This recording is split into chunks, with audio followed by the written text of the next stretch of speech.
GS9 news Marathi channel व Sillod express न्यूजपेपरमध्ये आपलं स्वागत आहे। सत्य, स्पष्ट आणि निर्भीड पत्रकारितेचा विश्वास।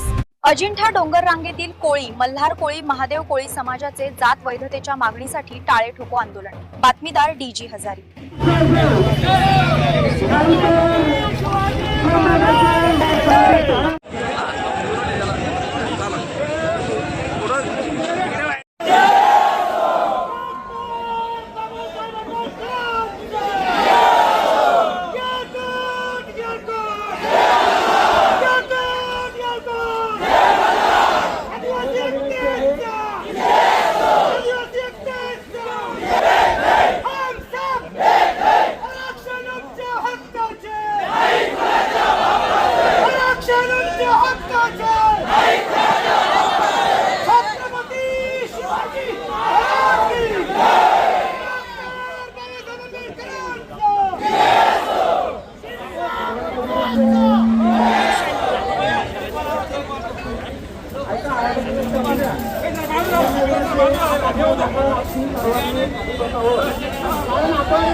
आपला अधिकार आहे आणि पोलीस प्रशासन आपल्याला पूर्णपणे सहकार्य करते। मागच्या 2 दिवसापूर्वी आपल्या सर्व आंदोलकांच्या जे प्रतिनिधी आहेत त्यांची मीटिंग झाली, त्यांनाही आम्ही सहकार्याची आश्वासन दिलं, त्याप्रमाणे आम्ही सहकार्य केले। आपण ज्या ठिकाणाहून जमला त्या ठिकाणानंतर तिथेही आम्ही समन्वय आपले अधिकारी संबंधित विभागाचे अधिकारी तिथे येऊन त्यांनी आपल्याला सांगायला प्रयत्न केला। त्यानंतर मग आपलं म्हणणं होतं विधी व्हायचं हेही आम्ही मान्य केलेलं आहे।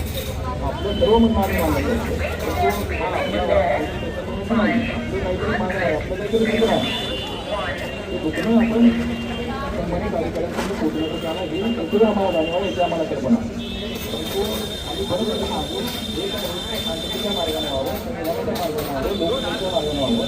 नाही ते कारण काय आहे, 3-4 हजाराचा जॉब आहे, त्याच्यामध्ये काहीच निश्चित जाऊ नये, नाही तर परत पण आंदोलन करायची आहे। परत पण बऱ्याच ठिकाणी आंदोलन होतात। पोलीस म्हणून आम्ही तुम्हाला पूर्ण सहकार्य करतो, तुमचं आम्हाला सहकार्य आहे। तुमचं मागणं म्हणणं आम्ही त्यांच्यापर्यंत पोहोचवतो आणि त्यांचं जे काय म्हणणं आहे त्यांना काही जे काम करतात काही लोक चौकटीत काम करणार काम करणार त्यांचंही म्हणणं तुम्ही ऐकून घ्या आणि कुठल्याही मागणीचं कुठलंही आंदोलन ते विचारायचं नसतं, काही गोष्टी होत असतात त्यांचे म्हणणं तुम्ही ऐकून घ्या आणि हे शांततेच्या मार्गाने हा लढा तुम्ही चालू ठेवा। परंतु त्याच्यात काहीतरी तुमच्या हातात मिळेल हे तुम्ही बघा आणि जेणेकरून तुमच्याही समाजामध्ये त्यांच्याही काही क्वालिटी सांगू शकतो असं मला वाटतं। त्यामुळे आपण सहकार्य करा, आम्ही आपल्याला सहकार्य करायचं आहे। धन्यवाद।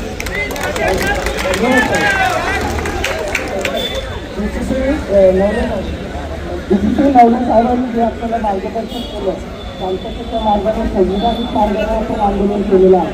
आजपर्यंत संविधानिक मार्गानेच आपण केलेलं आहे, परंतु महाराष्ट्र शासनाची विभागाची कमिटी ही जी आहे ही तुमच्याला लागू केलेला आहे। मराठवाडा आणि इतर हे 2 राज्य जे आहेत, हे 2 विभाग जे आहेत, 1960 महाराष्ट्रात विलीन झाले। तत्पूर्वी जी आहे 1950ला ही यादी तयार झाली। तुमचे लष्करच्या आर्टिकल 342 जी यादी तयार झाली त्याच्यामध्ये तुम्ही ST मध्ये आहात।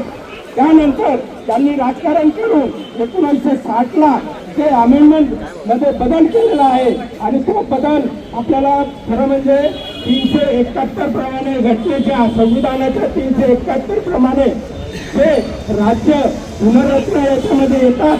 म्हणजे जेव्हा महाराष्ट्राची निर्मिती होते त्यावेळेस ते पुनर्रचना ऍक्ट म्हणून तयार होतो, रिऑर्गनायझेशन ऍक्ट म्हणतात त्याला। त्यामध्ये विदर्भ आणि मराठवाडा या दोघांसाठी बाबासाहेब आंबेडकरांनी स्वतः या विभागाला हे विभाग दोन्ही जे आहेत अत्यंत मागासलेले आहेत, विकसित आहेत. विकसनशील करण्यासाठी त्यांना त्यांच्याबरोबर आणण्यासाठी विशेष पॅकेज द्यावं, विशेष तरतूद करून यांना सवलती देण्यात याव्या. यांचा बॅकलॉग त्यांच्यापर्यंत येईपर्यंत तो चालू करावा अशा पद्धतीची तरतूद असून सुद्धा तुम्हाला एसटीचं आरक्षण 342 जून सुद्धा स्पेशल म्हणजे खास तरतूद असताना आर्टिकल 14, 15, 16 ने सुद्धा दिलेला असून सुद्धा